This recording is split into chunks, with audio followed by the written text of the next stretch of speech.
Ce document est une estampe, c'est-à-dire une gravure sur plaque de cuivre, ancrée et imprimée. Cette technique permet un tirage à de nombreux exemplaires, donc une diffusion importante. Le dessin est l'œuvre du peintre Antoine Borel, la gravure est d'Antoine Voisard, artiste du XVIIIe siècle.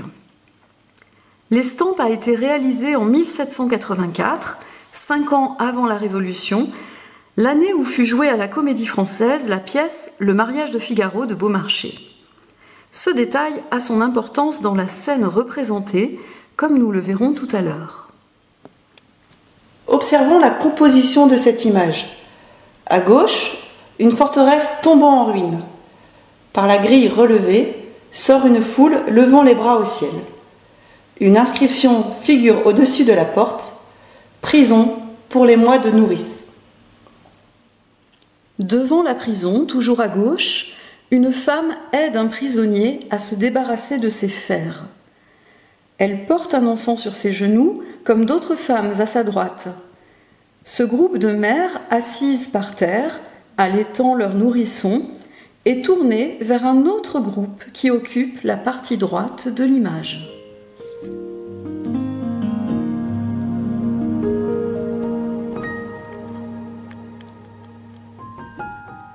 À droite, 6 personnages sont disposés en cercle sur un podium à 2 marches. Le plus proche des mères est un homme vêtu à l'antique, un philosophe. De son bras tendu, il montre le groupe de femmes allaitantes à une jeune femme richement vêtue et parée, à l'antique également. Il s'agit d'une allégorie représentant la bienfaisance. Derrière elle, une autre divinité verse le contenu d'une corne d'abondance sur la base d'une colonne sous la forme de pièces de monnaie. À côté, un ange portant des flammes sur son front et réchauffant un enfant nu rajoute des épis de blé à l'offrande. La bienfaisance semble s'apprêter à distribuer ses ressources aux femmes. Au sommet du groupe, assise en hauteur, l'allégorie de l'humanité sourit et tient une table où sont inscrits les mots suivants : secours pour les mères nourrices.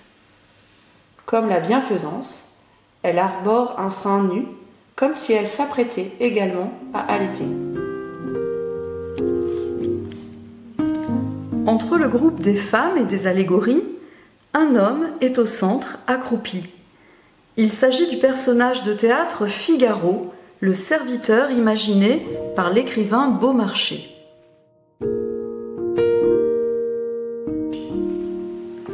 Ce dernier a fait jouer en 1784 la comédie intitulée Le mariage de Figaro à la Comédie-Française. Très engagé dans son époque, Beaumarchais a le projet de subventionner un centre d'accueil à Lyon pour que des mères, dans le besoin, puissent allaiter leur enfant sans le mettre en nourrice. La mortalité infantile est en effet très élevée quand les enfants sont séparés de leur mère pour être mis en nourrice, et nombre de philosophes des Lumières encouragent le développement de l'allaitement maternel pour freiner cette mortalité. Elle est estimée à 6 enfants sur 10 par Beaumarchais lui-même. En accord avec les comédiens, Beaumarchais a donc financé cet institut de Lyon grâce à la recette de la 50e représentation du mariage de Figaro.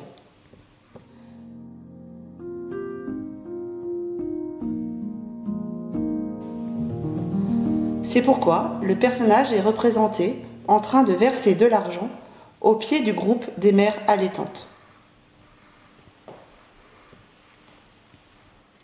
Cette estampe constitue donc une sorte de publicité pour l'allaitement maternel et l'engagement des philosophes et écrivains des Lumières pour le défendre.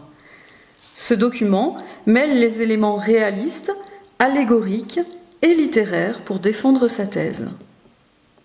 Le texte complet, coupé sur l'exemplaire du musée de Guéret, est « L'allaitement maternel encouragé.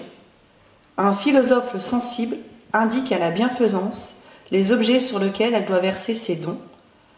La comédie sous la figure de Figaro tient des gros sacs. Elle en répand un au pied de plusieurs mères qui donnent le sein à leur enfant.